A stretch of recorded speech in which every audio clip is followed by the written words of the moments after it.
आज हम लोग एक बहुत ही गंभीर और संवेदनशील विषय पे यह प्रेस वार्ता कर रहे हैं।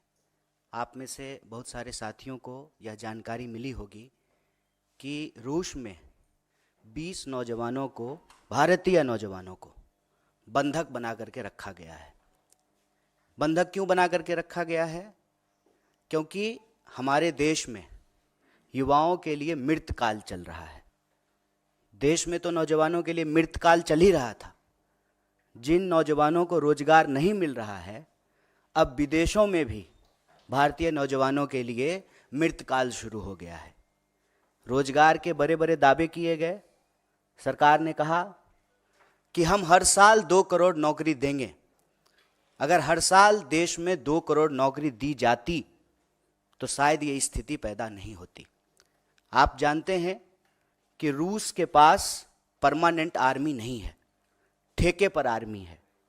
हमारे देश में भी जो है ठेके पर अग्निपथ योजना लाई गई है, ठेके पे जवानों को बहाल किया जाएगा और वहाँ पर जबरदस्ती भारतीय नौजवानों को एक तरीके से बंधक बना करके रखा गया है।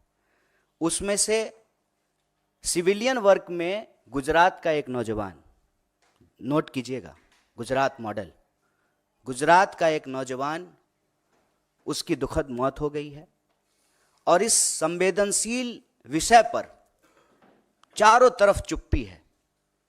होता है ना कि मोबाइल में एक वाइब्रेशन मोड होता है और एक साइलेंट मोड होता है। तो जब प्रचार की बात आती है, फोटो ऑप का बात आता है, तो प्रचार मंत्री सक्रिय हो जाते हैं, वाइब्रेशन मोड ऑन हो जाता है। और देश से जुड़ा हुआ कोई विषय हो, नौजवान से जुड़ा हुआ कोई विषय हो, तो साइलेंट मोड पे चले जाते हैं।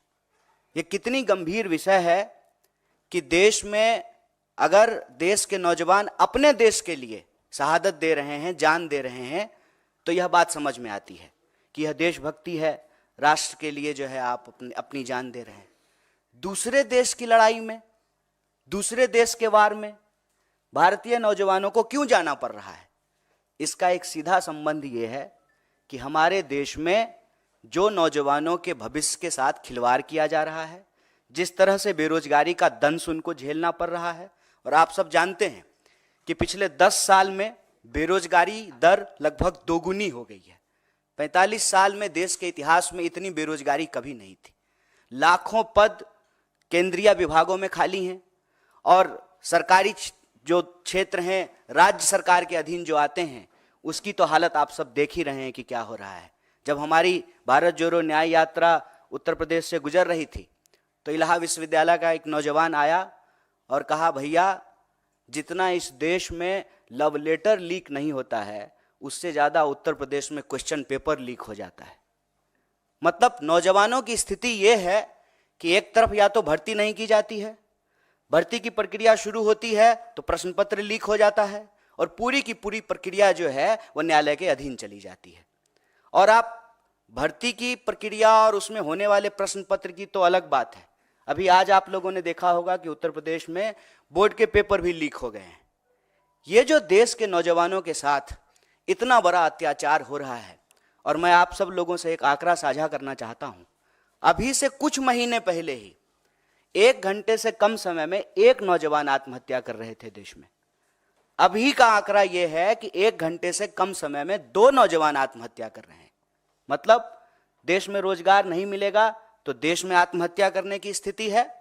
और रोजगार पाने के उद्देश्य से वॉर जोन में जाकर के, युद्ध क्षेत्र में, दूसरे देश की सेना में जबरदस्ती जो है बंधक बना करके नौकरी करवाने की स्थिति पैदा की गई है। और आप सब लोगों ने ये न्यूज भी शायद देखा होगा, अखबार के किसी कोने में आखिरी पृष्ठ पे होगा कि एक न्यूज और चली थी कि इजराइल में लेबर नहीं मिल रहा है इजराइल को, इसीलिए बहुत सारे माफिया देश में सक्रिय हो गए हैं अलग अलग राज्यों में। और जो हमारे देश के नौजवान हैं उनको एक तरीके से उनकी मजबूरी का फायदा उठा करके, और एक कहावत आप लोगों ने सुना होगा, मरता क्या ना करता, बहला फुसला करके, सपने दिखा करके कि विदेश में आपको नौकरी मिल रही है, देश के नौजवानों के साथ, उनके भविष्य के साथ खिलवाड़ किया जा रहा है। और इसी कड़ी में मैं एक बात और आपको जोड़ दूं, अपने बच्चों को उनके भविष्य को बेहतर बनाने के लिए सपना देखने वाले जो माँ बाप हैं, पेट काट करके अपने बच्चों को पढ़ने के लिए बाहर भेजते हैं। और आए दिन यह खबर सुनने को मिलती है, फिर से अखबार के किसी आखिरी कोने में, कि कभी अमेरिका में जो है किसी नौजवान को किसी यूनिवर्सिटी में मार दिया गया है, भारतीय नौजवान को, कभी ऑस्ट्रेलिया में मार दिया गया है, कभी यूरोप के किसी कोने में मार दिया गया है। और इन सब के बीच दावा क्या किया जाता है? विश्व गुरु का।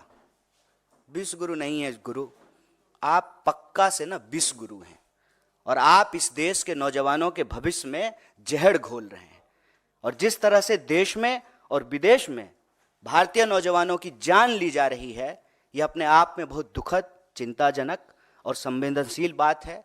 इसीलिए हमारा यह कहना है कि देश में तो नौजवानों के लिए मृतकाल चल ही रहा था, अब विदेश में भी भारतीय नौजवानों के लिए मृतकाल चल रहा है। इसी विषय पे आप सबसे बातचीत के लिए हम साथी यहाँ उपस्थित हुए हैं।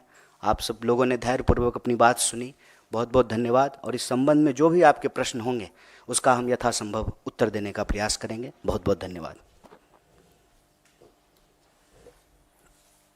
आपसे अनुरोध है कि इसी इशू पे जो भी प्रश्न है पूछिए, बहुत ज्वलंत मुद्दा है आपके प्रश्न का। रूस में जो आप बता रहे हैं 20 भारतीय नौजवानों को बंधक बनाया हुआ, क्या ये भी कॉन्ट्रैक्ट आर्मी में ही है वहाँ पर जहाँ पर बंधक बनाया हुआ?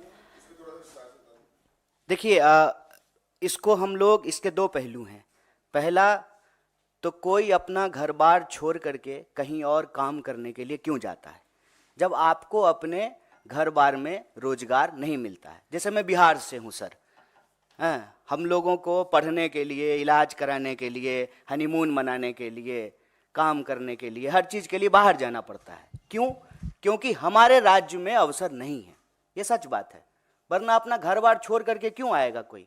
पंजाब का कोई व्यक्ति तो बिहार में जाकर के धान काट नहीं रहा है, बिहार का ही लोग जाकर के काट रहा है। तो पहला मसला ये है कि अपने देश में इस देश के नौजवानों के लिए रोजगार नहीं है, ये सबसे प्रमुख बात है। दूसरा, फिर मरता क्या ना करता, जो काम मिल जाए सर। यहीं हमारी यूनिवर्सिटी के पीछे जो है बहुत सारी एम्बेसी है, लोग जो है रात को 2 बजे से लाइन लगाते हैं वीजा लगवाने के लिए। 2 बजे से 8.5 लाख लोगों ने जो है इंडियन पासपोर्ट छोड़ दिया है। कहते हैं कि जो है विश्व में डंका बज रहा है, 8.5 लाख लोगों ने जो है इंडियन पासपोर्ट छोड़ दिया है। फिर जहां जो काम मिल जाए, और ठेके पे बाहर में आर्मी में भर्ती की जाती है। हमारे देश में नहीं की जाती थी, अब की जाएगी, अभी इसकी शुरुआत हो गई है, तो की ही जाती है। इजराइल का मामला अलग है, इजराइल में आर्मी में नहीं, दूसरे काम के लिए, डिफेंस से रिलेटेड नहीं बल्कि और दूसरे सिविलियन काम के लिए जो है भारतीय नौजवानों को अलग अलग कंपनियां जो है देश के अलग अलग शहरों में सक्रिय है। किसी ना किसी कोने में जो है तुरंत आइए, मिनटों में वीजा पाइए के विज्ञापन के साथ जो है दुकान खुले हुए हैं। और भारतीय नौजवान जो है उसमें किसी तरीके से चाहते हैं कि हमको देश में कोई अवसर मिल नहीं रहा है, तो विदेश में कोई अवसर मिल जाए, वो उसके तहत जो है बाहर चले जाते हैं। और वहाँ जाकर के जब उनके साथ कुछ बुरा होता है, वो फंस जाते हैं, तो उसकी कोई जिम्मेवारी नहीं है, उसकी कोई अकाउंटेबिलिटी नहीं है।